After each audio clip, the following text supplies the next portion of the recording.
그런데 앞으로 이 직무 수행 평가에서 더 좋은 평가를 받을 수 있도록 노력하겠습니다. 네, 가장 잘한 일, 가장 잘못한 일, 아쉬운 일 좀 꼽아주시죠. 제가 가장 잘한 일이라고 한다면은 누구에게도 빚을 지지 않았다는 것입니다. 지금 전당대회에서 많은 분들이 목도하셨지만은 문법을 많이 깼습니다.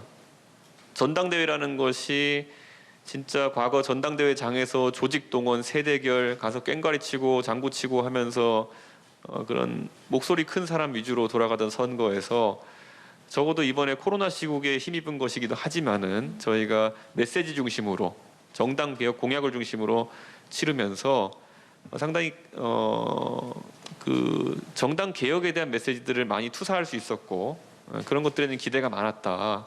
그리고 결과적으로 조직 선거를 지향했기 때문에 빚진 분들이 없기 때문에 실제 대변인 토론 배틀이라든지 그런 현실화된 정당 개혁을 추진할 수 있었다는 점에 대해서 저는 매우 긍정적으로 평가하고요.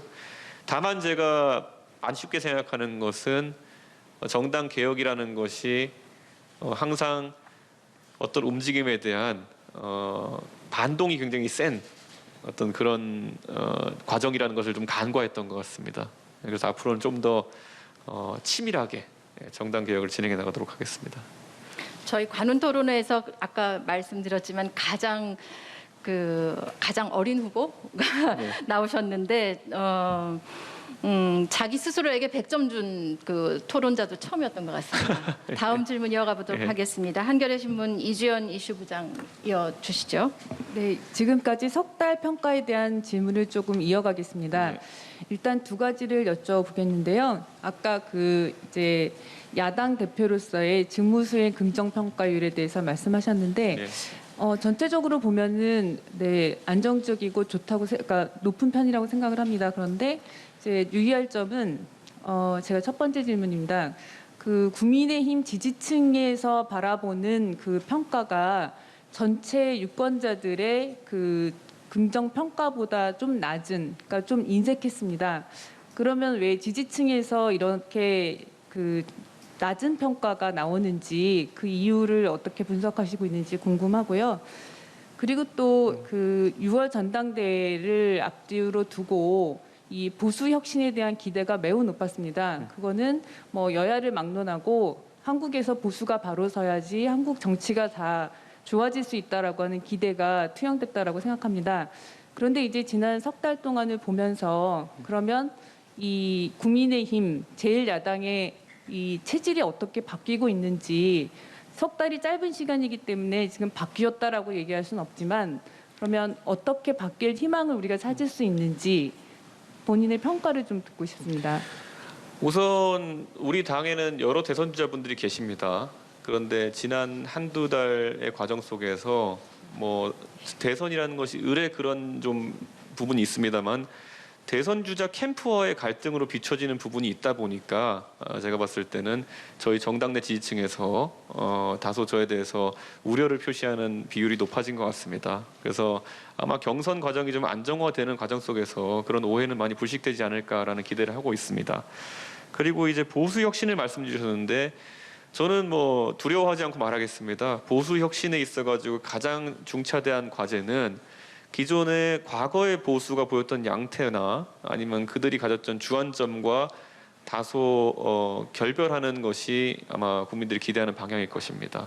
그런데 아무래도 저는 2017년에 탄핵 국면에서 그 분당 사태를 겪으면서 바른정당이라는 정당을 통해서 제 그런 꿈을 좀 실현해 보려고 했었습니다.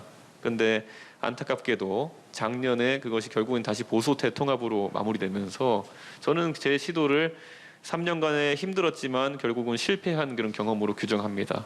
근데 저희가 실패했던 이유는 결국에는 저희가 중학교 때 보면 소금물 농도 조절하는 문제가 가끔 수학 문제 나옵니다. 저는 지금까지의 보수 정당의 모습은 소금의 농도가 너무 짙어가지고 일반적인 대중이 마실 수 없는 물의 상태에 있었다 이렇게 생각했고요. 저희가 바른정당으로 분당 시도를 하면서 했던 시도라는 거는 아예 그럼 그 소금물을 벗어나가지고 새로 이제 차리겠다는 것이었는데 오히려 제가 봤을 땐 지금 제가 당대표로서 하는 시도는 지금 우리가 가진 이 소금물에 있어서 농도를 좀 낮추는 시도를 하고 있다. 저는 이렇게 생각합니다. 그래서 제가 당대표가 된 뒤에 저희가 당원 기반이 책임 당원이 28만 명 정도 이렇게 됐었는데 지금 현재 40만 명을 조금 넘어서는 수준으로까지 당비내는 당원이 늘어나고 있습니다. 그렇게 되면은 대선 때까지 저희가 이 젊은 지지층 그리고 지금과는 약간 다른 지지층을 유입시키는 시도를 계속 하다 보면은 어느 순간에는 그 중도에 있는 분들도 젊은 세대도 마실 수 있는 농도의 물이 될 것이다. 그런 확신이 있습니다. 이어가실까요? 예.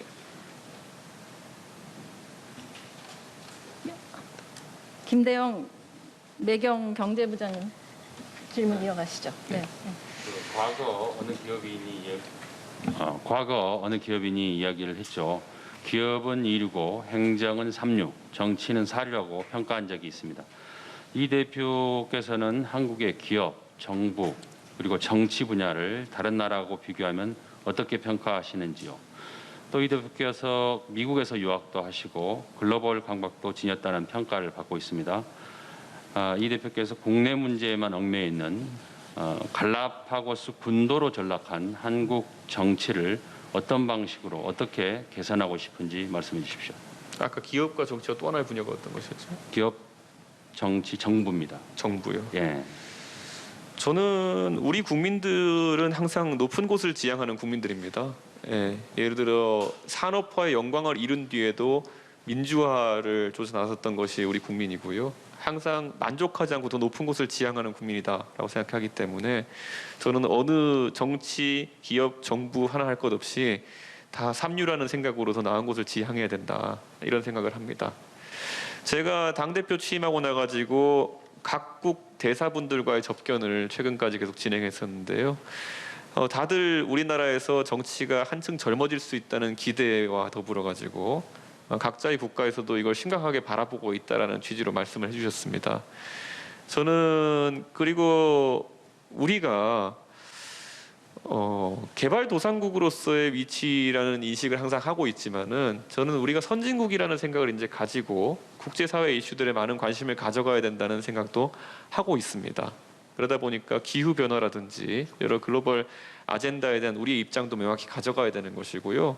지금까지는 우리 정당들이 기업의 논리에 밀려가지고 기후 변화라는 것에 대한 대응이라든지 환경에 대한 어떤 고민이라든지 이런 것이 기업 활동을 위축시킬 수 있다라는 취지로 항상 억제해왔던 측면도 있는데 다만 우리가 선도하는 어떤 역할을 하게 된다면은 국제사회에서 우리의 그 기업들의 위치도 달라질 수 있습니다.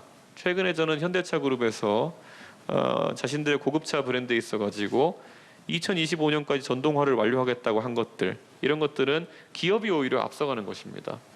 정치권에서 기업을 걱정해준다는 취지로 그런 트렌드를 따라가지 않고 있는데 오히려 기업이 선도하는 모습 그렇기 때문에 저는 저희가 앞으로는 선진국이라는 생각으로 이런 아젠다에 적극적으로 참여해야 되는 것이 아닌가라는 그런 생각합니다.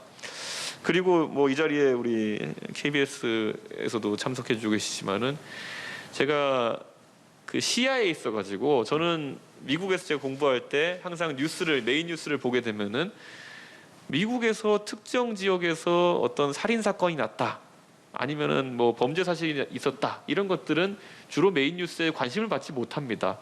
보통은 세계 어디선가 어떤 일이 있었다 이런 뉴스가 관심 많이 받고 그래서 미국 그 국민들은 항상 세계 시민으로서의 역할을 항상 염두에 두면서 움직이는 그런 경향성이 있는데 우리도 아무래도 앞으로는 좀 이런 국제 뉴스나 이런 것을 좀 관심 가질 수 있도록 언론에서도 각별하게 좀 그런 부분을 신경 써주셨으면 하는 생각이 좀 있습니다.